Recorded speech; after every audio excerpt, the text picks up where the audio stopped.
બિલીમોરા શહેરમાં વર્ષોથી કાર્યરત અને હજારો દર્દીઓ માટે આશીર્વાદરૂપ સમાન સરકારી આયુર્વેદિક હોસ્પિટલ હવે નવા સરનામે કાર્યરત થઈ છે.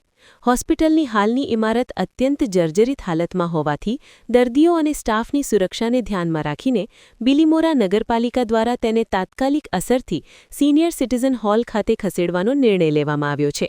જર્જરિત મકાનને કારણે હોસ્પિટલને 7 દિવસમાં સ્થળાંતર કરવાની સૂચના મળી હતી.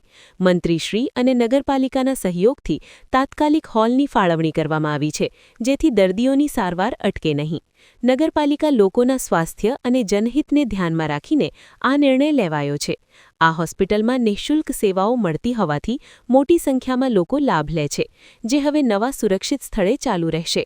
હોસ્પિટલના સત્તાધીશો અને સ્થાનિકો દ્વારા સરકારને નમ્ર વિનંતી કરવામાં આવી છે કે આયુર્વેદિક હોસ્પિટલ માટે વહેલી તકે નવી જમીન ઉપલબ્ધ કરાવવામાં આવે, જેથી ભવિષ્યમાં પોતાની કાયમી ઇમારત બની શકે. નગરપાલિકા સભ્ય મલંગ કોલિયા. આયુર્વેદિક હોસ્પિટલ ઘણા વખતથી કાર્યરત હતી. એ પણ નગરપાલિકાનું બિલ્ડિંગ છે, પણ જર્જરિત હોવાથી એમના ડિપાર્ટમેન્ટે એમને બંધ કરવાનું જણાવેલ છે એવી માહિતી મળેલી છે. અને આ આયુર્વેદિકનો લાભ બિલીમોરાની જનતા તેમજ આજુબાજુના લોકો પણ લે છે, જેથી અમારી પણ એવી ઈચ્છા છે કે આ હોસ્પિટલ ચાલુ રહી, પરંતુ આ જર્જરિત હોવાથી લોકોને ધ્યાન રાખી અને એમણે પણ અરજી કારોબારી ચેરમેન પ્રજ્ઞેશભાઈ પટેલને અરજી આપી છે. અમારે બી પ્રજ્ઞેશભાઈ જોડે વાત થઈ છે.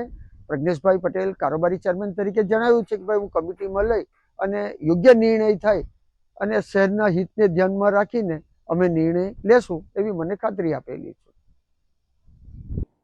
બિલીમોરા શહેરમાં સરકારી આયુર્વેદિક હોસ્પિટલ આવેલ છે. બિલીમોરાની જનતા આ હોસ્પિટલનો ખૂબ સારી રીતે લાભ લઈ રહી છે. અત્યારે પણ જ્યાં હોસ્પિટલ આવેલી છે ત્યાં એ મકાન ખૂબ જ જર્જરિત અવસ્થામાં છે. હોસ્પિટલના સ્ટાફ દ્વારા અને બિલીમોરાની જનતા પણ આ જર્જરિત અવસ્થામાં મકાન હોય, જેથી ઘણા સમયથી લોકોની ફરિયાદ પણ આવતી હતી.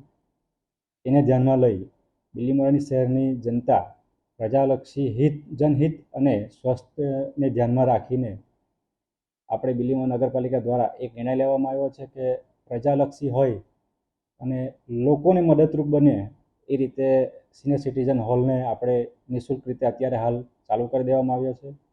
બિલીમોરાની જનતા આ હોસ્પિટલનો ખૂબ સારી રીતે લાભ લઈ, લાંબા સમય સુધી લાભ લઈ એ હિતમાં આપણે આ કાર્ય કર્યું છે. ચૌધરી, ઇન્ચાર્જ વેદ પંચકર્મ, સરકારી આયુર્વેદ હોસ્પિટલ બિલીમોરા. માનનીય નિયામક શ્રી આયુષની કચેરી દ્વારા અમારા જર્જરિત મકાન સંદર્ભે અમે આયુર્વેદિક હોસ્પિટલ તરફથી અરજી કરવામાં આવી હતી. તેમાં અમને 7 દિવસની અંતર્ગત મકાન ખસેડવાની સૂચના આપવામાં આવી હતી. તો તે અંતર્ગત અમને કેબિનેટ મિનિસ્ટર નરેશભાઈ પટેલ સાહેબ, બિલીમોરા નગરપાલિકાના પ્રમુખ શ્રી મનીષ પટેલ સર, વોર્ડના સભ્ય શ્રી, ચીફ ઓફિસર શ્રી સાહેબ દ્વારા અમને ઘણી સહાય કરવામાં આવી છે અને અમારા જે અરજી છે એને ધ્યાન પર લઈ એમણે અમને તાત્કાલિક નિઃશુલ્ક હોલની ફાળવણી કરેલી છે. તે બદલ સહકાર બદલ અમે બધાનો આભાર માનીએ છીએ. અને આ સરકારશ્રીને અમારે એવી વિનંતી છે કે આયુર્વેદિક હોસ્પિટલ બિલીમોરાને જેમ બને તેમ જલ્દી બિલ્ડિંગ ઉપલબ્ધ થાય એવી અમારી ઈચ્છા છે.